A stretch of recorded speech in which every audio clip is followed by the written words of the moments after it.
There's this story told over and over again in horse racing. Someone grows up on the backside of the racetrack or on a thoroughbred farm and follows in their family's footsteps to work in the industry themselves.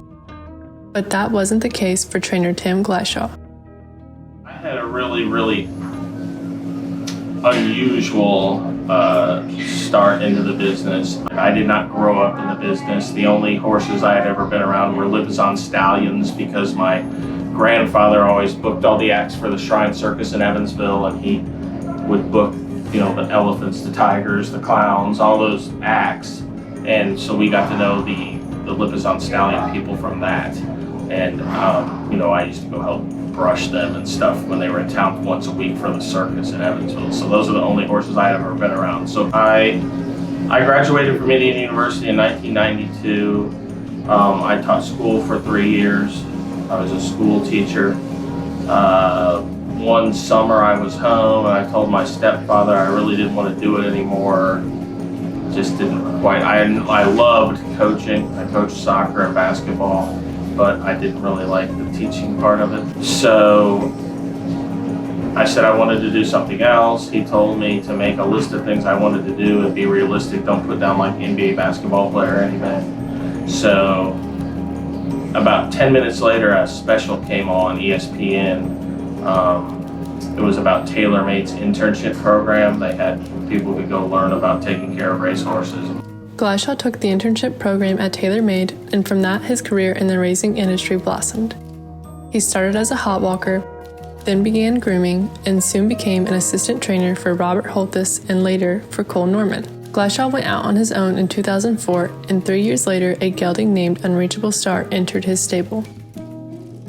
Unreachable Star was the 2009 Indiana-bred Horse of the Year and Champion Older Male from 2009 to 2012. Unreachable Star was the first, big horse that we had. He made well over $800,000 at one point, was the all-time Indiana-bred money earner in history.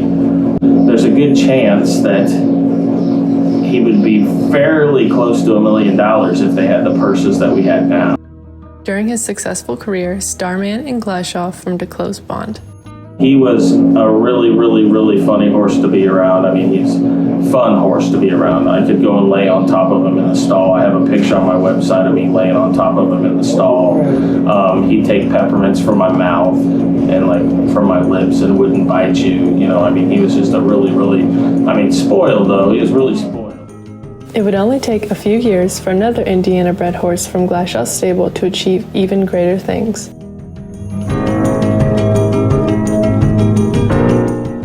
Everybody in Indiana and around Indiana knew Unreachable Star. Bucchero, because of his winning the Woodford twice at Keeneland, was much more well-known nationwide to people. And then when he finished fourth in the Breeders' Cup and ran a really great race, people paid attention. Then, of course, we went to England with him to Royal Ascot, and he finished fifth there. In a career that spanned 4 years, Bucchero won 7 stakes on both turf and dirt and received numerous Indiana championship honors.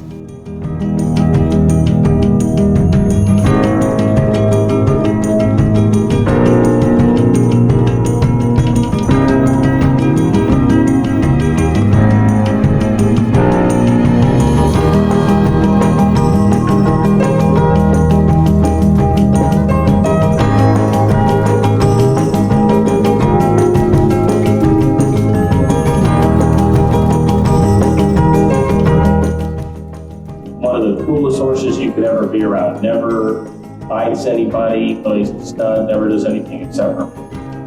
Because I always just go mess with him in the stall all the time. So when I go visit at the stud farm, I'll go in the stall and he'll recognize it's me and come right after me. So, just because he wants to start playing. And it amazes those people at the stud farm down there because they're like, he's never like that to anybody. I'm like, yeah, well, he used to grab him around his neck and wrestle with it. Unreachable Star gun is pretty well known in this area, and Bucchero, took us to places that I've never been before. Obviously, Royal Ascot, the Breeders' Cup that I had been before once, but we got scratched. So really cool experience, cool horses to be around. Glyshaw runs his stable on the idea that happy horses are winning horses.